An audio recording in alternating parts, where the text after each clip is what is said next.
Wings. We are doing this live from the Buffalo Wild Wings in Mason City. I have my friend Jay here, and we have just seen what I think is going to be the greatest Star Wars film ever. Well, at least after the original trilogy, probably better than Return of the Jedi. That's what I'm going to put my money on. But definitely one of the best. Jay, first thoughts? Really enjoyed it. I was on the edge of my seat. Didn't predict anything at all. Yeah. So anything you think you know didn't happen. No. Okay, so we'll just get into a brief plot synopsis. This goes right after Force Awakens. And the First Order, they found the Resistance. They found their bases. They started bombing them like another Star Wars movie. I know what you're thinking. We'll get to that. But anyway, they got to take off. Problem is, the First Order keeps on tracking them, and their ships cannot go to hyperspeed or they'll run out of fuel, and then there must be sitting ducks.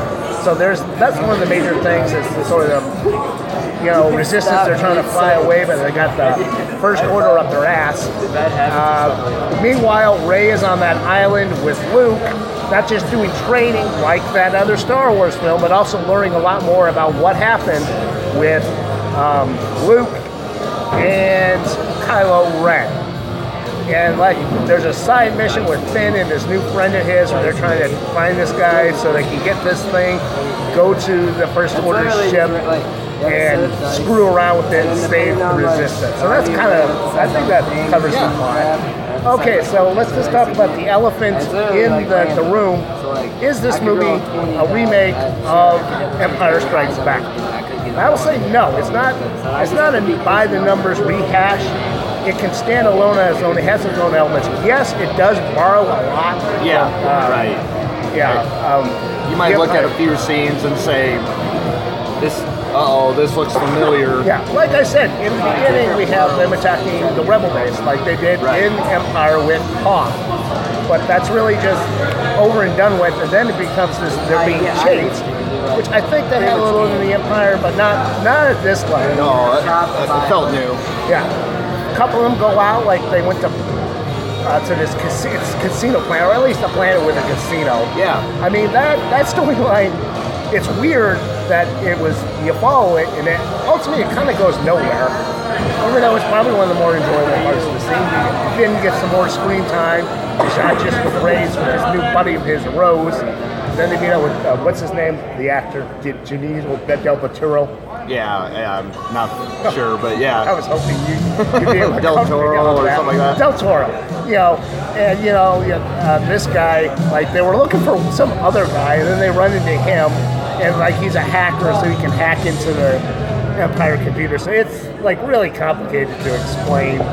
But anyway, spoiler alerts, that guy betrays. But let's just talk about probably the most important storyline, of course, Rey and Luke. What did you think of that, Jay? Well, it wasn't Yoda, right? I mean, they didn't rehash that at all. It was a beautiful planet. It was really neat to see. Yeah. He teaches a few lessons, but the focus actually was on what the shit happened. I mean, and I don't know if we're going to do spoilers or not. Well, honestly, I have a theory that you're watching this, you've already seen it. So we're just going to talk about it. It's basically, Luke realized at some point that Kylo Ren had all this dark energy on him, and he decided he was going to kill Kylo Ren, which pissed off Kylo Ren, which is what sent him to the dark side. So Luke doesn't want anything to do with the Jedi or the Force anymore. He just wants to die. And Daisy Ridley's like, "What the hell, man?" I'm like, I got the Force power in me. What the fuck am I supposed to do with it? Can you say anything useful to me? Well, she kind of doesn't. But he comes back to save the day later. And then, like I said, spoiler alert, dies off. But the biggest thing I think was Kylo Ren and Rey. They have this connection where the two of them are seeing each other. I don't know so much in their dreams, but they kind of hallucinate seeing one another, and they have conversations scattered across the galaxy. And they're wondering what their connection is. Spoiler alert, it's just Snoke messing with the two of them, getting them together, because Kylo Ren thinks he can take Rey and take her to the dark side. Rey thinks she can take Kylo Ren, bring him back to the light side. It was just about getting her there so Snoke could kill her. Or he also thought he'd get Luke Skywalker to come, which he kind of does, but doesn't. I'll add that one of the new characters is called a Porg. They were awesome. No, they were cute though. Oh, yeah. This guy, we were talking the other day, before we saw this, he says, we're finally going to learn what the purpose of the Porgs is. I said, to sell toys. Because these cute little things are like baby Groot. My favorite scene is when Chewbacca has fried one of them up, because he goes to the same planet as Rey. He's just sitting by the campfire. He's got like a roasted pork. All the other ones are looking at him. They're all crying, you ate our mother. They don't say this, but they like Chewbacca just shoves them off and keeps on eating their mother. But, well, where were we? Oh yeah, so anyway, like I said, this kind of backfires on Snoke when Kylo Ren decides, fuck this guy, I'm going to kill him. And then me and my main squeeze of Rey here, we're going to take over the galaxy. That, I think, was the biggest twist. Yeah. That Snoke, this guy you thought was going to be important, it's like everyone's like, oh, he's Darth Plagueis, he's Darth Vader's butler from Rogue One. He's nobody. The fucker just dies. He gets cut in two. And also Rey's parents, as we find out in a very emotional scene, have no importance whatsoever. They're just some trashy people who sold her for money.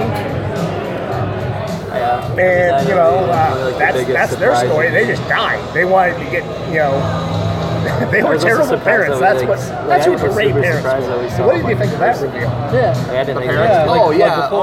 Well, I kind of seen it coming after having discussions with, you. Well, yeah, I mean, it was your thought, and I've read some other thoughts out there, but they did a good job of making you think, like, are these two brother and sister? Yeah. Is somehow Leia or Luke somehow a parent? They did a real good job of that, and then, the twist was... Yeah, they're not important. They're nobody. And Rey never went to the Jedi Academy like I had thought she had done. I thought she at least had some connection, like she had gotten her mind right. But no, she just got abandoned. And like I said, we end up having a showdown with Luke and Kylo Ren, which is pretty cool. And the coolest thing, you want to spoil that? No, what's that? The coolest Jedi trick ever. Pulled off one heck of a Jedi mind trick. Yeah, he's like I don't know what you call it, an astral projection, or it's basically Doctor Strange. So anyway, like I said, towards the end, final act, this rebellion is getting their ass kicked. They've gone down to this planet that used to be a rebel base, and kind of like Hoth, only it's not snow, it's all sand. And they're getting shot at, and Luke Skywalker kind of just shows up out of nowhere. Like, how did he get in this base? They can't. There's only one way in and out of this base. Somehow Luke gets in there. There's a giant destroyer cannon and whatnot. Luke shows up on the field. Kylo Ren tells his people, because he's got the walkers, he's got the Empire shuttles that just open fire on him. Survives this, and then him and Kylo Ren have a little lightsaber battle, a little talkity-talk, and at one point Kylo Ren runs the lightsaber through him. Luke's just standing there like nothing, and Kylo Ren starts putting his lightsaber and kind of just nudging in there. Astral projection. He wasn't there. He was back on the Jedi planet, doing a little yoga squat, and of course this is way too much energy for him, and then Luke dies. Kind of Obi-Wan Kenobi style, necessity just disappears. And that's the movie. Like I said, I enjoyed it a lot. Oh, it was really good. It wasn't what I was expecting, which is why I really loved it. Yeah, and they do have a lot of drama. Carrie Fisher, what's late great Carrie Fisher, gets a lot of good, decent scenes. Yep. I was upset that they did mention her in the credits, like an in memoriam to our princess, but they didn't give shit to Kenny Baker. That little guy was in that R2-D2 costume, sweating his ass off for years, having to put up with Anthony Daniels bullshit. No mention of him in the post-credits. At least I didn't sit there to see if there was some giant post-credit scene, so I didn't see all the credits.